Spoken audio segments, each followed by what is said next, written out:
On this episode of the Naturist Living Show, the third and final part in our series about nudity and our attitude towards the human body.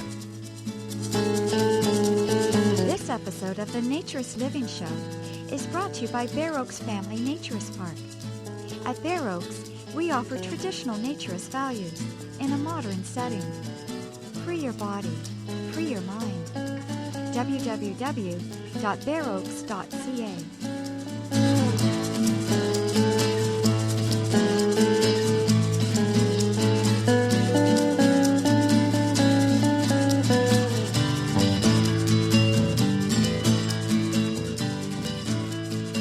Welcome to the Naturist Living Show, and this final in a series of 3 shows where we explore society's attitude towards the human body and towards nudity.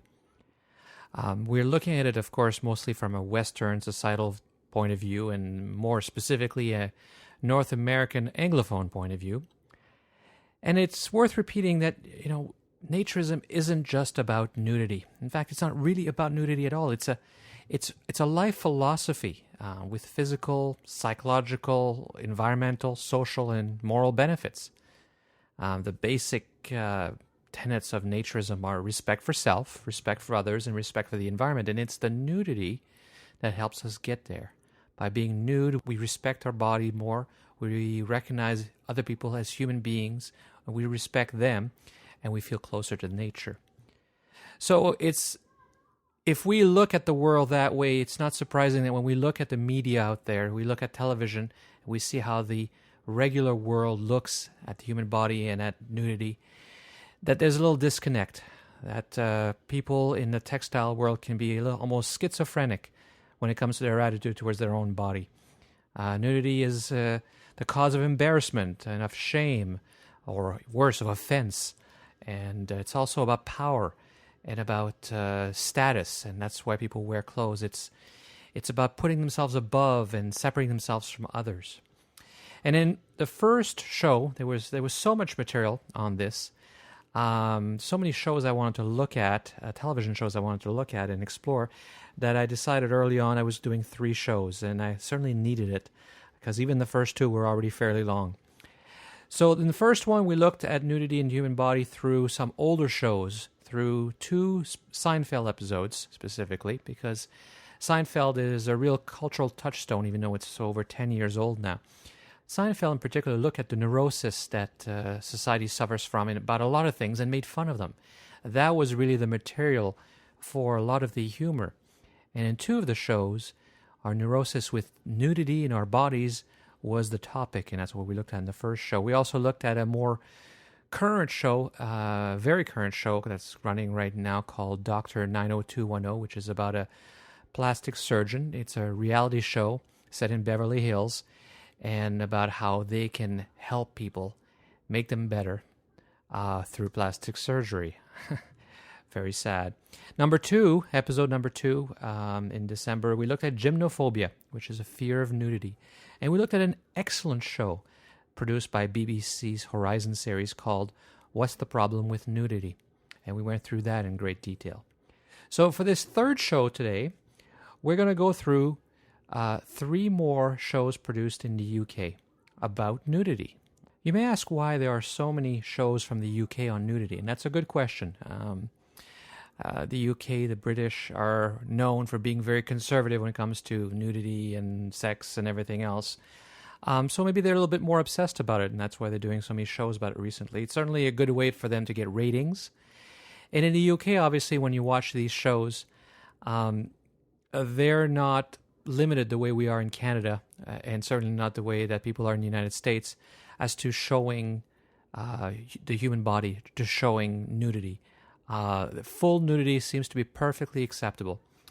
In Canada, of course, we're much more limited, although when I've worked with a lot of producers and reporters on this topic, it seems that it may not be a rule or a regulation that the CRTC, the Canadian Radio and Television Commission, imposes on stations and network. It may be more of a self-censorship. They look at it more as to what is going to cause them trouble, what is going to bring the most complaints, and they try to avoid that, and therefore they self-censor and maybe don't show as much as they might be allowed to show. But in the UK, apparently anything goes. So the first show is nearly 2 years ago, and it's called Dawn Gets Naked. Dawn Porter has a series of shows that she's done on a variety of topics where she experiences a whole range of life experiences. And in this one, it's called Dawn Gets Naked, and it ran in February of 2008. I recently did something I thought I'd never do. I took off all my clothes in public. I am literally terrified. I'm not even funny. I hope to persuade hundreds of other women to do the same. Don't be shy. The reason for getting naked had nothing to do with sex. Suddenly my confidence has just dropped. It had more to do with how we look. I'm going to basically start off as I am now and then see what they can do to me to make me really beautiful. And how our idea of perfection has been perverted to fit the demands of the beauty industry. We're aspiring to be something that doesn't exist. The only question was, would Britain join me in my quest, or would I be left out in the cold? You know, asking people to come and get naked today is a big ask. And I just don't know if anyone's going to turn up. Now, of all the shows that I'm going to talk about today, this is my favorite, because it truly is a show that might as well be about naturism. She doesn't say that it's about naturism. She talks about nudity, but she's not looking at nudity for its own sake. She's looking at nudity in terms of what's our problem, and specifically what is the issue with women, that they are so uncomfortable with their own body. How many of us can really say we feel confident about our bodies? The problem is, while we are forever comparing ourselves to images of perfection, we never get to see what real women look like without their clothes on. And she looks at the social pressures to look right. She looks at makeup, fashion, diets, cosmetic surgery, and everything that's involved in putting pressure on women to look a certain way which is not achievable for most people and unrealistic for most people. The thing is, we've all bought into this picture of perfection, and it's easy to see why. But aren't we somehow missing the bigger picture? I mean, why would we want to aspire to be something that doesn't even exist? It does wind me up. It makes me feel just a bit bitter. I think it's a real betrayal of women on other women. That girls like me, normal-looking girls, are made to feel crap about themselves for someone's financial gain. And I want to do something about it.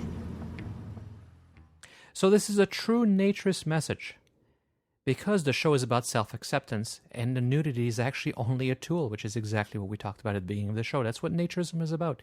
This show, despite the title, is actually not about nudity. That's not what they talked about. They talked about getting naked, but they talk about why they can't do it. She starts actually by going into a locker room and interviewing other women in the locker room while she's nude. And it's fascinating to hear how uncomfortable other women are to talk to her, and how having simple social interactions while nude can be incredibly difficult for people. She also looks at a naturist beach, and she does talk about naturism a bit, but she can't do it. That's a little too far for her, although she says she's kind of envious. These people here are in a real minority with the way that they get naked. I mean, it's almost as if they're totally void of inhibition, and it's almost like they dealt with that ages ago and now they're just out there. I can't come here today and just forget or change the way that I feel. So I could see in the future that maybe I could be like that, but at the moment I'm not there yet. The first area where she really explores it is a movement which obviously hasn't come this way, and that's burlesque. In burlesque, women dance and strip, not fully nude, usually with pasties on their nipples. And it's apparently, in the UK, very popular even with women, or actually more with women. There seems to be more women going to watch other women do burlesque than there are men. It's a lot more fun, and there certainly isn't the seedy side as you get with strippers. But of course, that's not quite the right message, in my opinion, in terms of getting acceptance of your body, because burlesque is still about performance. It's still about the body being the center of attention and the objectification of the body. She also goes ahead and poses as an art model. And that's an interesting one, because this is the first time that she actually gets fully nude and in a position where everybody's basically scrutinizing her body as they're painting, drawing it. And she has a very hard time. And you really see the phobia there. You really see the discomfort. This is something she's decided she was going to do. She's been committed to it because of the show she's putting together. And yet when it comes time to it, she has a very difficult time. She also goes on to talk about and look at the plastic surgery business and the amount of money spent there, and how all kinds of effort and money and trouble and risks are taken by women in particular to make themselves look just right. And just right is never right, of course. Well, yes, there's no such thing as being naturally beautiful anymore, is there? It's the fake tan, it's the fake highlights. Well, not for you, but for a lot of us. She also looks at advertising and fashion and how fake it is. And here she probably takes inspiration from the Dove commercial. You may have seen it, where it went viral on the internet. It's a video that shows how a picture of a very beautiful woman is retouched to such an extent that you can hardly recognize her, and obviously that she's not a real person. And the same thing, Dawn is a very attractive young woman. And yet, after they've done all the makeup and hair and retouching of the photos afterwards, she's hardly recognizable, but she actually thinks she looks better, even though she doesn't look real, and she's not real. And after 6 hours of hair, makeup, and what is perhaps best described as digital cosmetic surgery, there I was, perfect.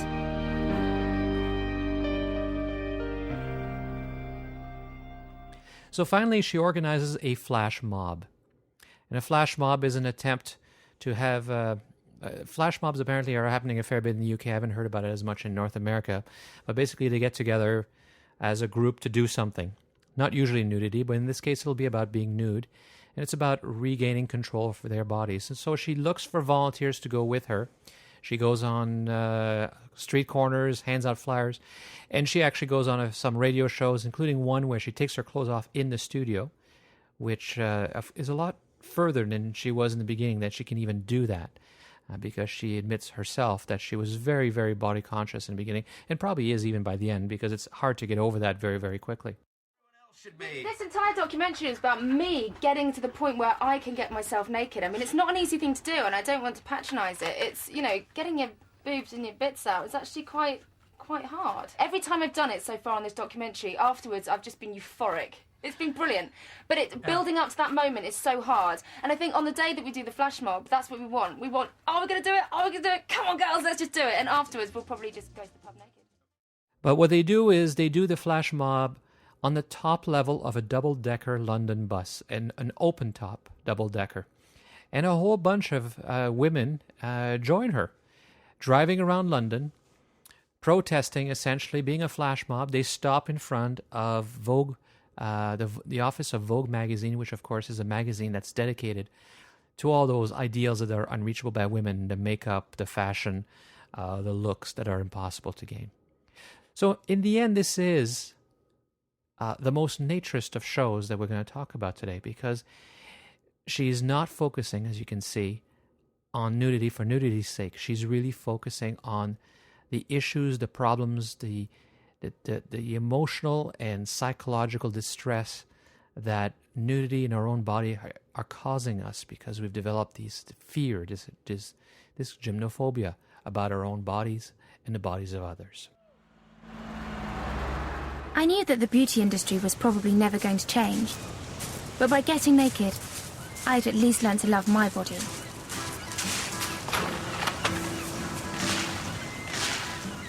After all, it's the only one I've got.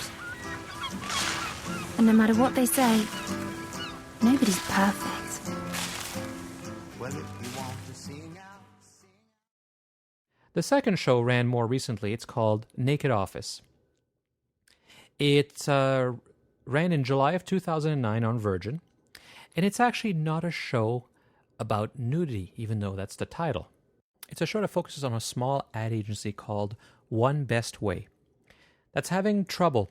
They've had to downsize in a big way, and they're having trouble working as a cohesive team. And so a consultant named David Taylor is brought in, and he decides that the best way to get them to build a team and build teamwork and openness and trust amongst the various members of the staff that work at One Best Way is to have Naked Friday. We're going to break down barriers. You're going to build trust with each other at a very, very deep level. You're going to build a confidence in yourselves, in each other, that is higher than perhaps you've ever imagined possible. This will be an experience that you'll never forget. I'm going to invite you on Friday to come into work completely naked.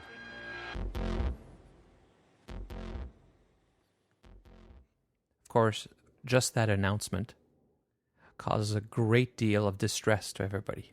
Being told you might have to take your clothes off to bond with your work colleagues, but... I don't think I fancy taking my clothes off. You don't fancy it? I don't know, it's getting a bit scary.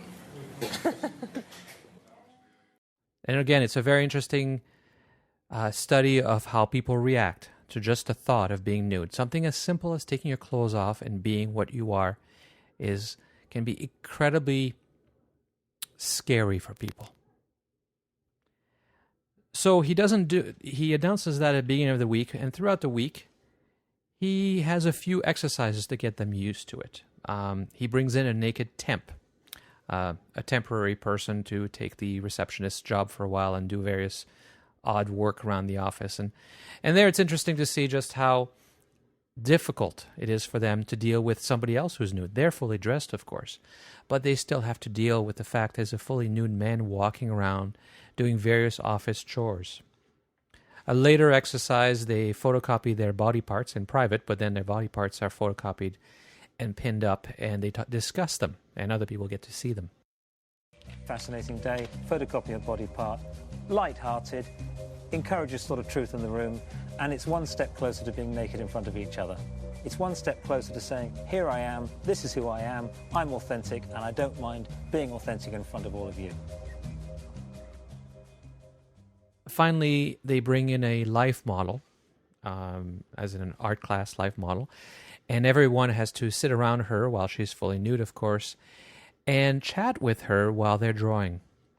And that is going a certain way towards getting them used to the idea of having nudity around the office. Not just themselves being nude, but just the idea of nudity around the office. And this isn't a show about nudity here. I mean, there's obviously a lot of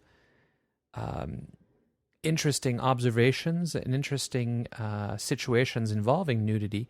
And from a naturist standpoint, the people's attitudes towards and discomforts towards the human body, you really see, again, the fear, the gymnophobia in people's reactions. But most of the show is actually we're also working with the people on openness and communication and working together as a team and talking and not burying stuff. But what's interesting is that nudity here is used as a therapy. And we've talked about before that naturism is a therapy.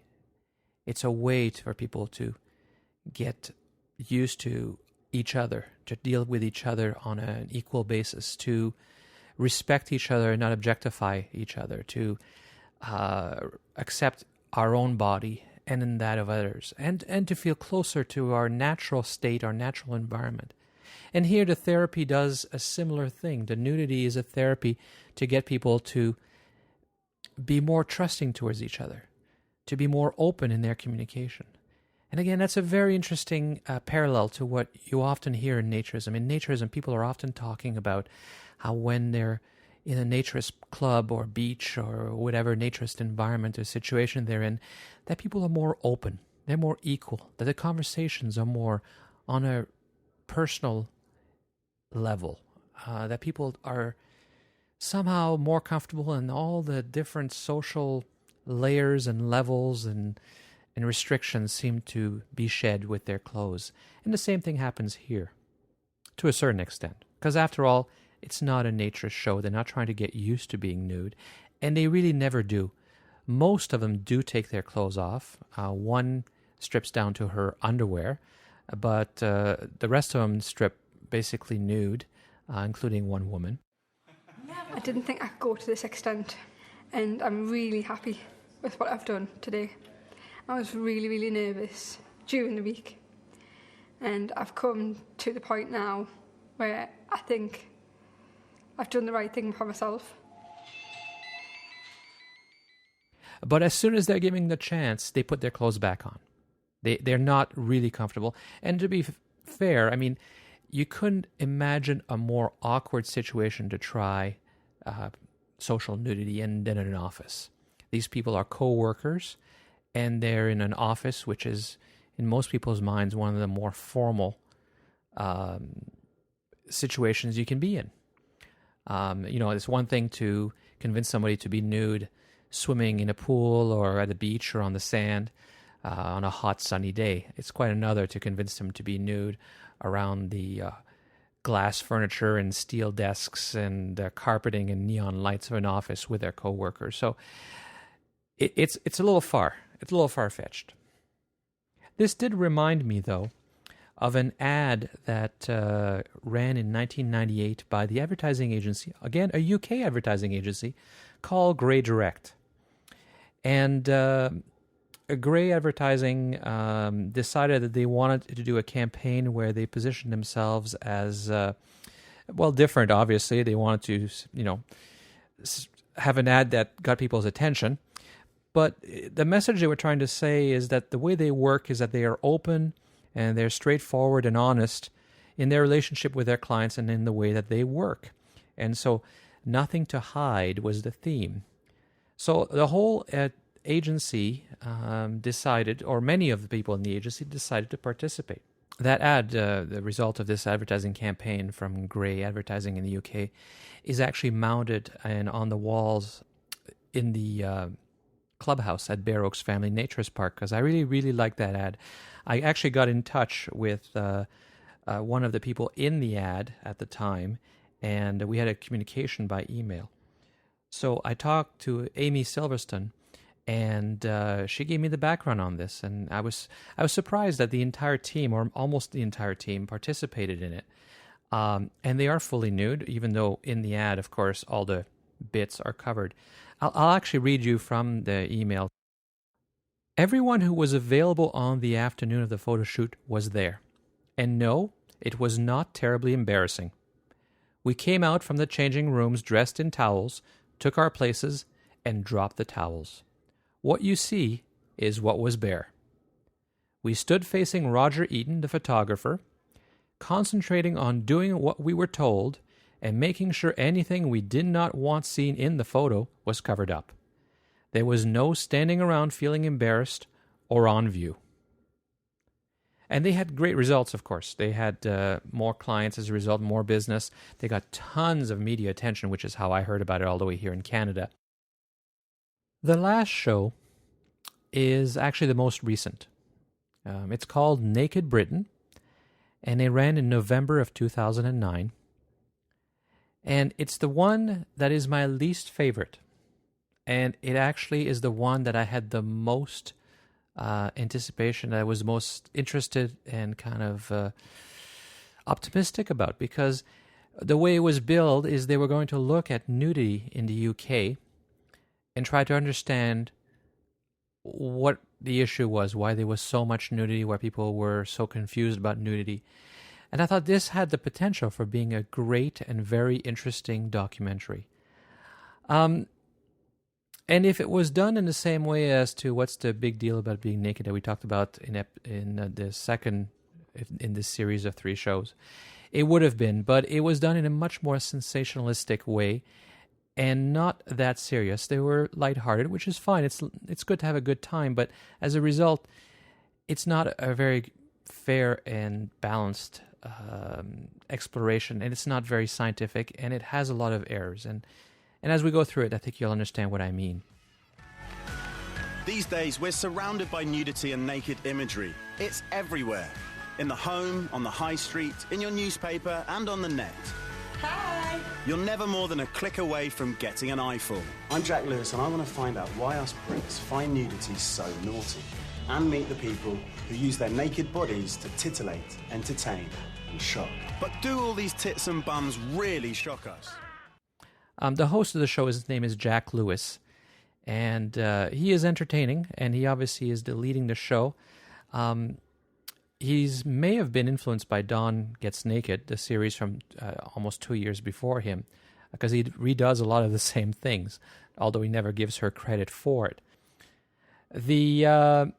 In part one, it's a 3-part show as well, like our show here on the Naturist Living Show. He did a 3-part show as well, each half an hour. And in part one, he focuses very much on the sexual, maybe prurient aspect of nudity. They look at nudity as titillation, naked entertainment. It is interesting when you think about nudity in terms of the British views on nudity. We sort of want to look at it and we sort of want to get close to it, but it's funny at the same time and it's embarrassing and we want to step away. They do burlesque once again and do a comparison to strip clubs. Obviously, they have no bias or thought that nudity is non-sexual. That's really a naturist concept. Not that humans aren't sexual. We are, of course, but the nudity itself doesn't have to be sexual. But in this one, they're very much interested in the sexuality of nudity. They also look at webcam girls. So as a member, if I asked you to take that towel off and hop into the bath, would you do it? Whatever you say goes, within reason. And this is kind of odd, because people are paid, women mostly, are paid to take their clothes off and touch themselves on webcams, live. And you find it very odd, isn't it, that we all talk in our society in general that we have to hide, and yet we want to see people nude. I mean, how conflicted is that people pay money to see the nudity that we're not supposed to see, and that people to a certain extent sometimes enjoy being nude, and even though they're not supposed to do it. So it's okay for nudity. A lot of people have commented, noticed that before. Nudity is okay as long as you're being paid for it, but not if you're just casually strolling down the street. Then that's offensive and illegal. That's actually quite an interesting dynamic where you've got a man giving a woman instructions over the internet while watching her on a webcam, doing as she's told. Of course. He has, to a great extent, objectified her and turned her into something of a plaything, a bit of a puppet. They look at men as well. There's a service called Butlers in the Buff that they look at. Then it gets more interesting because they talk about protest. They talk how nudity has always been used, going back forever, as a tool for protesting. The naked protest is a symbol, and that symbol is linked to female sexual power. It is a killing machine! You are killing each other! Historically, women have utilised nudity to vocalise the importance of an issue. Particularly interesting is PETA.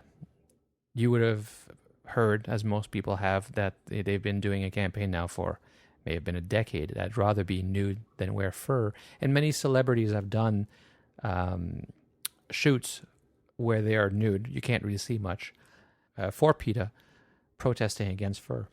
We first started using nudity in the early 90s with our Rather Go Naked Than Wear Fur campaign. It made headlines right the way across the world, and our naked campaigns still do that today. Well, I'd definitely rather be naked than wear fur.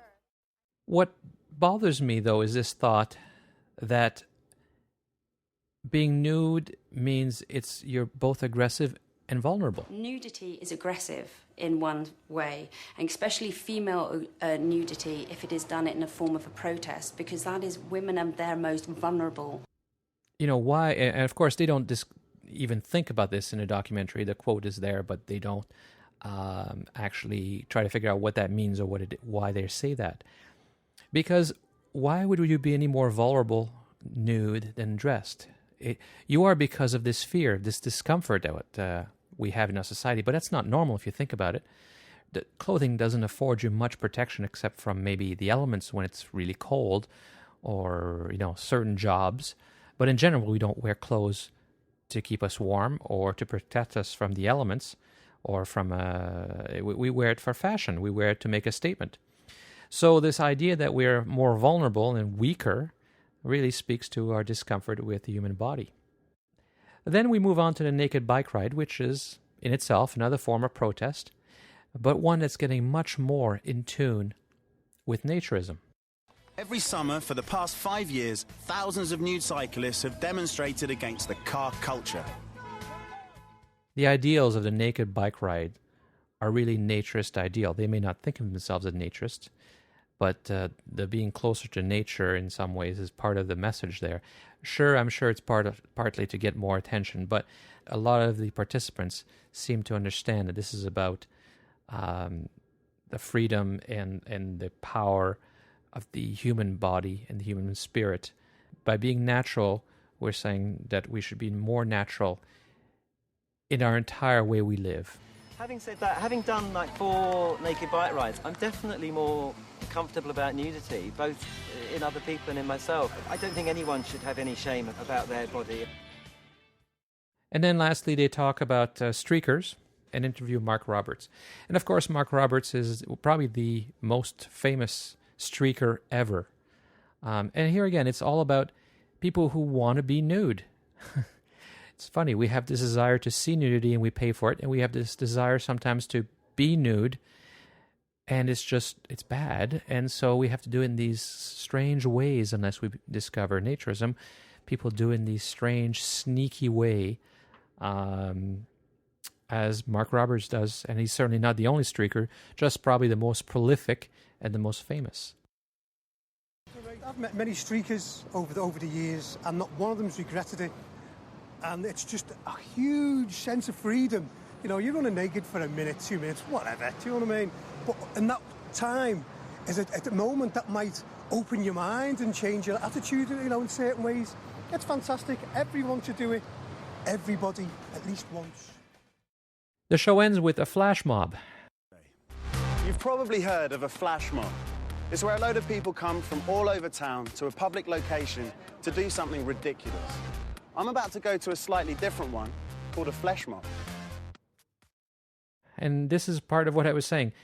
Not an original idea. A flash mob being a flesh mob is organized by Jack Lewis, and that's exactly what was done in the Dawn Gets Naked that we talked about at the top of the show. Part 2 of Naked Britain is all about art. And of course, there's a lot of nudity in art, and there again, there's a big conflict. Naked bodies have been a feature of art for thousands of years, be it in paintings, sculptures, photographs, or on stage. But the nude in art still have the capacity to shock. Just about. When nudity is shown in art, it's acceptable. When it's not, then it can be a problem. It can be illegal. When it's live, it's often illegal, which is funny. Because I've certainly seen, there's certain websites and places like that where I've discovered that if I post a picture that has nudity in it, I might be blocked or banned. But if I post a drawing of the same nudity, then that's okay. So the live nudity, the more real the human body is, the more somehow threatening and offensive it is. And in art, of course, because it's art, it's okay. But there's a whole discussion about why it's okay sometimes and not in other situations. What makes it art? You can give pornography respectability by putting it in an art gallery. The building will do it. You don't have to say any more. So they talk about porn versus art, and that sometimes there's not much difference. Well, part of the problem, I think, is we've confused porn and obscene material. Pornography is, according to Oxford, printed or visual material intended to stimulate sexual excitement. And I think, in general, that's not a problem in even going back, 100 years in our society, within limits. There's always been printed or visual material intended to stimulate sexual excitement. Doesn't mean it's just nudity, but it could be nudity. It could be beautiful art sometimes, depending on where it is. But obscene material is what's actually illegal in most places. And that's material, again, according to Oxford, material that offends accepted standards of decency, offensive or disgusting. But that in itself is a moving target and extremely subjective. Obviously, in a naturist environment, nudity is not offensive ever. But it can be in our society in general, our Western Anglophone society. But obviously in the UK, it must be less offensive than in Canada, because in the UK, they can show nipples and penises at full nudity at any time. But in Canada, bums are not offensive. Somehow, those are okay. But male genitals can be very scary. I'm not sure why. Other than many people have suggested it's because we're not used to it, but you certainly don't see nearly as much male nudity as you show female nudity. Have a full frontal male nude and you're in real trouble. Somehow or other, the penis and a pair of balls terrifies people. It's interesting, though, that in the UK, they can't show erections on television. Speaking of which, a photo featuring an erect penis by very cool photographer Terry Richardson that we aren't legally allowed to broadcast. As they're going through the various types of art that exist, all of them actual artwork, and it's always an interesting discussion to determine what is art, but these are all well-known, famous artwork, and they show the 1866 L'Origine du Monde by Gustave Courbet. So 1866, 19th century art called The Origin of the World. And it's basically looking at between a woman's legs. And that's all you really see. And that is a very famous painting, worth a lot of money, and they're able to show it on television. It'd be interesting to see if they could show it on Canadian television. You couldn't show that same photo, because it would definitely be determined to be porn and obscene by our standards. But why should it be? Why is that part of the body more offensive than a still life or a focus on an elbow or, there's been a lot of parts of bodies that have been painted, and why is that part more offensive? Breasts are generally not offensive in terms of art. Why would that one be offensive? But a lot of people consider it to be pornographic, which in itself shouldn't be a problem, but I think what they mean is obscene. They also talk about nudity, which is used in selling and marketing. They look at fashion, pop music, and always very much with a sexual angle. And that is a commercial art, if you will, so it certainly works there. Then they go on with Spencer Tunick. And Spencer Tunick, of course, is a very well-known in nature circle, but all over the world now, for painting landscapes with nude bodies. And I think it is very artistic, although many in this show don't seem to think it's art. I'm not sure why. They also look at the project by Anthony Gormley in the UK on the fourth plinth. This summer, thousands of people have taken part in a massive art stunt. Anthony Gormley's fourth plinth in Trafalgar Square. Over 100 days, 2,400 ordinary people each had the chance to become living art. Everything was on offer, from poetry to politics, pandas to placards. But one theme in particular kept appearing: being naked. If you get Going Natural magazine, the winter 2009 issue has a good overview. It is an interesting art experiment. It's interesting how much nudity was part of what they did and how it wasn't an issue and how accepted it was. They even interviewed in a TV show the woman Kiran Mahay, I'm not sure if I'm pronouncing that right, but I apologize if I mispronounced it, who did a performance of Lady Godiva on the plinth on September 30th. It's an interesting discussion, again, as to what is art and what is acceptable and why it's acceptable in certain circumstances and why it isn't. But again, this show doesn't get into too much details of the psychology, doesn't bring too many experts, does not really analyze it other than make these observations that it's happening. So in a way, it raises more questions than it answers. Part 2 finishes with a life drawing class where a celebrity is painted, and then the host himself, Jack Lewis, is painted as well for nude. And this is the first time he actually gets nude because, as we're discovering, Jack Lewis is actually quite prudish. And despite the fact he's analyzing all this, he has quite a bent towards the sexuality of nudity and the beauty of nudity only, not the truth of nudity. Far too much time is spent on the painting as far as this particular episode is concerned, because really, other than watching people being painted and the arrogance of the celebrity who tells the painter how to paint him to make him look right, there's really no insight on that part either. The most interesting is part 3. Part 3 is what is really the Naturist segment. Apparently there are 1.2 million people in Britain who love the feeling of being nude. Most people don't know that they know somebody who is a naturist, when in actual fact, that nice young doctor and his family who live next door are spending every weekend without their clothes on. This is where we look at nudity not as art, not as sexual per se. And this is where a lot of interesting things are shown. This is where you see the sensationalist side of this show. There's a lot of exaggeration. In the States, nudists don't hide in the closet or behind electric gates. They even have their own TV channel, clothesfree.com. Well, thank you very much for joining. Clothes-free TV in the USA, of course, is not a major channel, although it makes it sound like it is. And the USA is not nearly as open as they make it sound. I guess maybe this is a situation where the grass is always greener somewhere else. On the continent, people seem to strip off without a care in the world. There are even whole towns devoted to nudism. In France, the naturist town of Cap d'Agde houses over 40,000 residents and tourists who are attracted by the idea of shopping, eating, even going to the bank completely starkers. Similarly, France, as much as they give the impression that on the continent everybody runs around naked everywhere, France doesn't have nude shopping everywhere. You just get that in a few places like Cap d'Agde.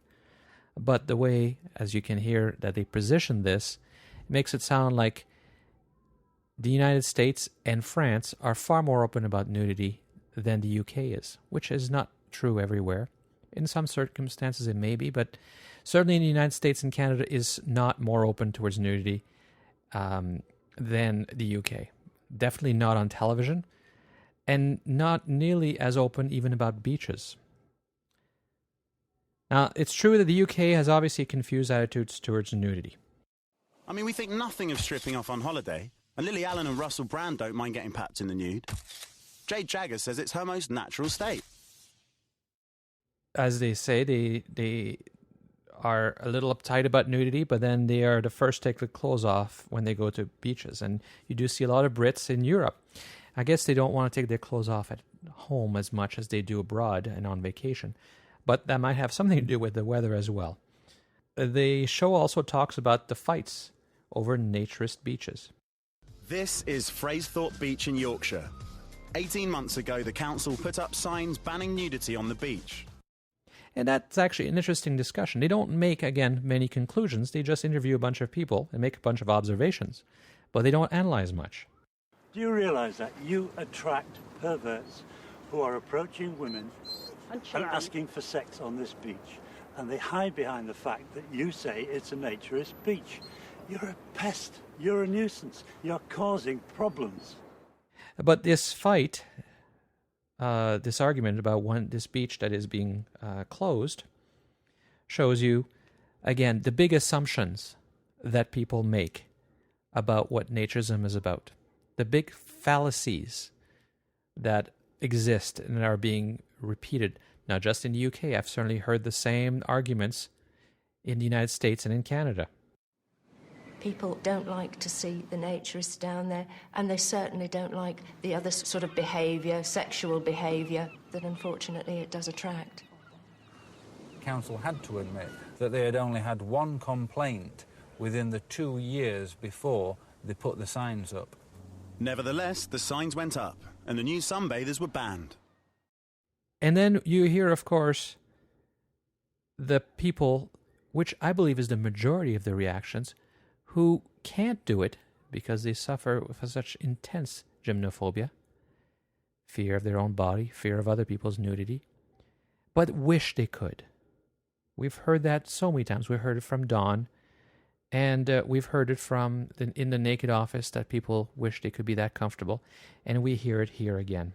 I don't feel comfortable naked. I've just come back from holiday in Rhodes, and I kind of came across the nudist part of the beach at the far end, and I didn't feel comfortable at all, and I don't know where to look. I don't know what to do with myself when I come across people naked, but I look at them and I think, I wish I could be that comfortable, and I wish I could do that. What was it about you and them that you couldn't make that cross the divide? It was just the way that they were so unaware of their bodies, just not thinking at all about, do I look okay? I wish I could have that carelessness, that form. Come to Nude Pride and try it out. Yeah, and also, Sam, listen, you look fabulous on the radio. So Jack Lewis does go to a Naturist club. He goes to what is apparently one of Britain's oldest club, the 5 Acres Country Club. And here, this is where, unfortunately, so many naturists don't understand what naturism is about. Is there some element of being clothed-free, a sort of social leveller? I think that's getting a bit deep. It's just nice to be naked in the sun. Is it being naked or seeing other people being naked that's the most enjoyable thing, Charlie? Both are equally enjoyable. Can you imagine anything better than sitting drinking cold beer in the sunshine, surrounded by lovely naked ladies? What's better than that? I don't know, they're in it for the wrong reasons, or they just don't understand the bigger picture, the philosophy behind naturism. That's why it's so important to have a club which stands for something, that has beliefs behind it. It's no wonder that Jack Lewis reacts the way he does to naturism in its formal manner. But he also has, he may have picked only a section of an interview that was the most consistent with what he wanted to say, or the most shocking. I'm not sure, because I wasn't there when he did all the interviews. But certainly this part that's being used doesn't make naturism look very good. But with all that, of course, he's also not happy with what he sees there. Given that this is all about communing with nature, I expect to see everyone outside playing a bit of nude volleyball. For some reason, naturists always love a game of volleyball. Afternoon, gentlemen. Hello, how are you? How you doing? I'm good, thank you. But this is Britain, and sadly, the reality is a bit more grey and wrinkled. I got my free view. I don't know what this obsession people have with wanting to see lots of young people.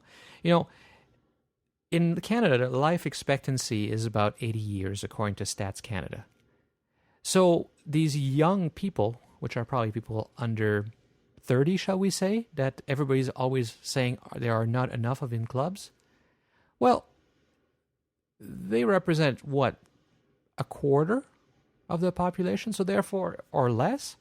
So therefore, you wouldn't expect to see a majority of people in a Naturist club to be in their 20s. Besides the fact that people in their 20s often are very busy with careers, very busy socially, and it's not a time of their life where they're most comfortable with their bodies anyway.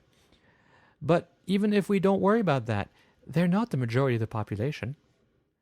We are older than in our 20s for most of our life, because we do live to be in our 80s in general. But clearly, Jack Lewis is looking for good-looking people. He has a fantasy.